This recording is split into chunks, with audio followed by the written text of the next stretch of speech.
대장 내시경을 받은 지 얼마가 지났다. 나는 좋아지고 있는지는 잘 모르겠다. 그래도 운동하기에 전에처럼 그렇게까지 힘든 것 같지는 않다. 그러나 대변의 형태가 묽었다가 뭉쳐졌다가 가늘고 길게 나오기도 한다. 그리고 아직까지는 무기력감이 있다. 완전히 치료가 되고 나면, 아니, 치료가 완전히 될지도 미지수이다. 또한 내가 힘이 없는 느낌일 때도 이것이 정신적인 문제인지 진짜 육체적인 문제인지 헷갈리기도 한다. 지금은 최선을 다해 나의 장을 관리해야 한다. 훈련을 할 때도 나는 최대한 무리하지 않으면 될 것이다. 그럼 오히려 정신적 스트레스가 적으니 이전보다 몸이 더 좋아질 수 있을지도 모른다. 밤에 잘 때도 일찍 자려고 노력해야 하지만 이것은 실천이 어렵다. 그래도 최대한 생체 시계는 잘 관리해야 한다. 그런데 이상한 점은 밤 10시 정도에 잠을 자면 꿈도 많이 꾸고 가위에도 눌리고 새벽에 여러 번 깨는 경우가 있는 것이다. 그렇다고 악몽을 꾸는 것도 아니다. 그냥 몸을 움직이지 못하고 진동이 심한 가위에 눌리는 것이다.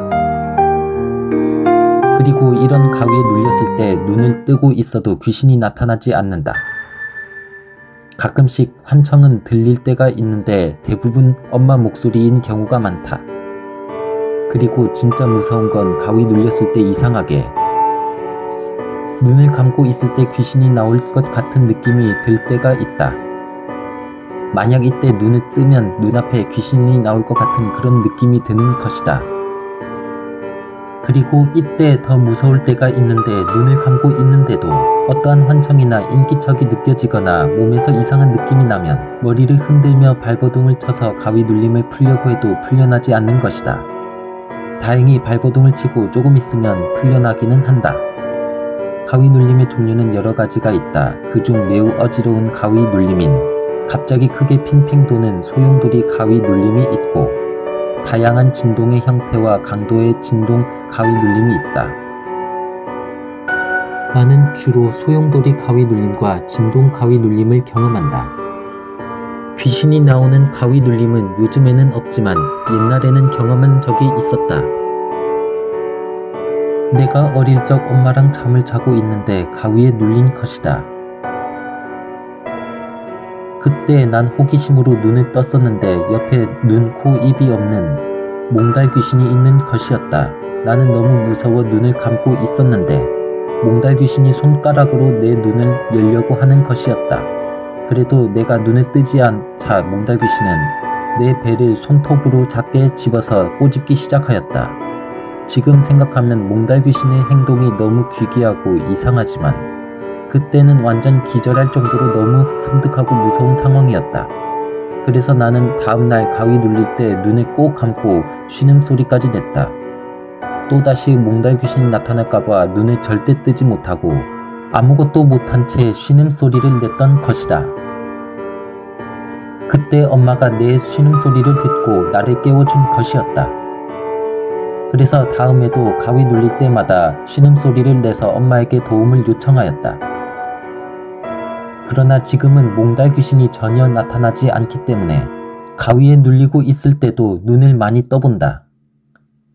예전에는 가위 눌리는 것이 두려웠는데 요즘은 가위 눌리는 것이 두렵지는 않다.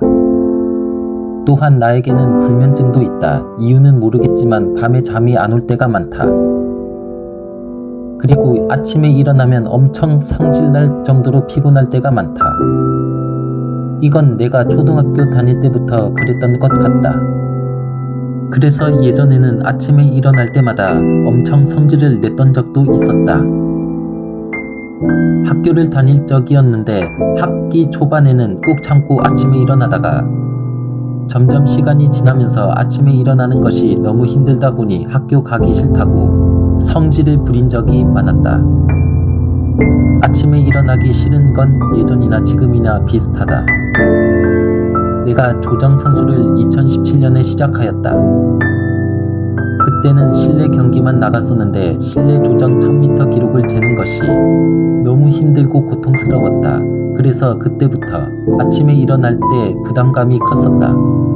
하지만 조정 경기를 나가는 것도 현장 학습하는 기분이라 너무 좋았고 많은 추억을 쌓을 수 있어서 너무 좋았다.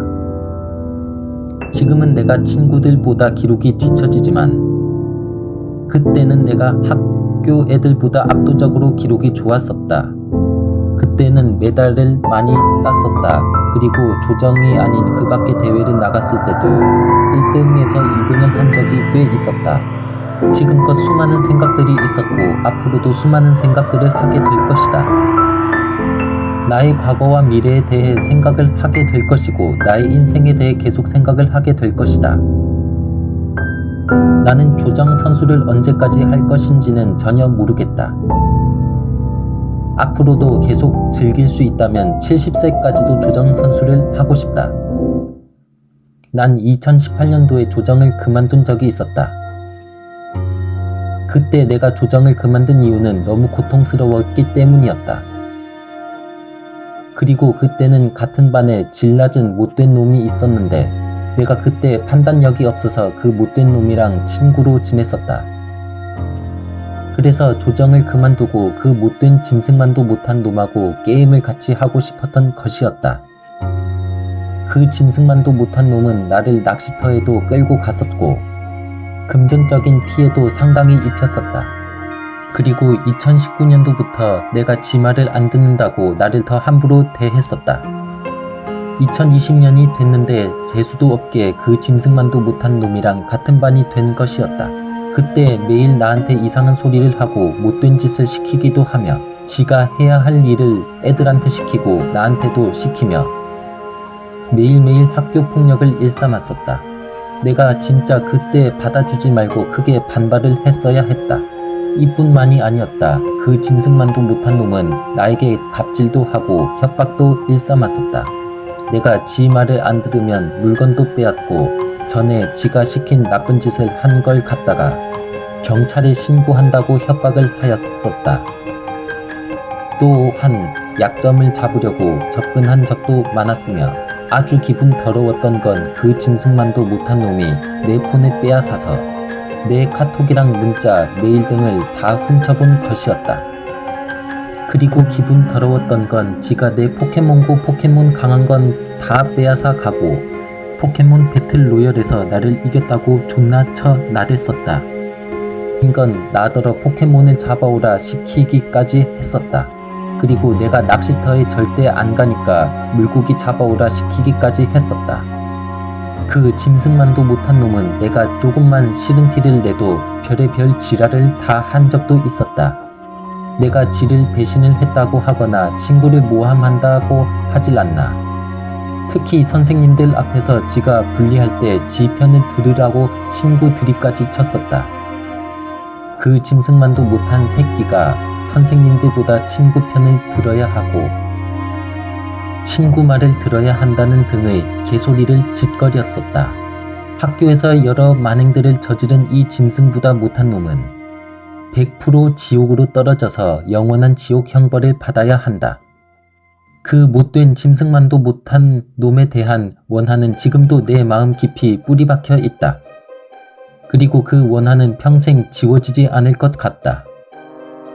이제 그런 놈 같은 놈은 다시는 마주치고 싶지 않다. 학교 폭력은 평생의 트라우마와 상처를 남긴다. 학폭 피해자들은 왜 이런 고통을 겪어야 할까? 학폭은 그 어떠한 경우에도 절대 용납될 수 없다. 그러나 나 역시 학폭을 한 적이 있었다. 내가 초등학교 시절 여자애가 토를 했었는데 난 그 친구에게 토냄새라고 놀린 적이 있었고 어떤 애한테는 똥냄새 난다고 놀린 적이 있었다. 그리고 같은 도움반에 손에서 냄새가 나는 누나가 있었는데 그 누나 손에서 냄새가 난다고 놀리고 때리고 바보라고 놀린 적도 있었다. 그리고 진짜 내가 부끄러웠던 만행이 있었는데 중학교 때까지 동생들을 괴롭히곤 했었다. 교회에 갔을 때 어떤 애가 있었는데 그 애를 때리면서 괴롭힌 적도 있었고 같은 빌라에 사는 5살짜리 동생이 있었는데 그 애의 장난감을 빼앗거나 망가뜨리고 내가 가진 장난감을 가지고 허세를 부린 적도 있었다. 그때 내가 무선 헬리콥터를 가지고 있었는데 나는 그 장난감으로 허세를 많이 부렸었다. 나에게 이보다 훨씬 끔찍한 만행이 하나 있었는데 이건 말을 할 수 없다. 나는 내가 여태까지 저지른 만행들에 대해서는 후회하고 있다. 그리고 나에게 피해본 애들한테도 너무 미안하다. 난 내가 저지른 만행들에 대해서는 평생 잊지 않을 것이다. 그리고 나는 이 다음에 저승에 가면 내가 이 승에서 저지른 만행들에 대해 벌을 받으라고 한다면 얌전히 받을 것이다. 아니, 나 역시 벌을 받아야 하는 죄인이다.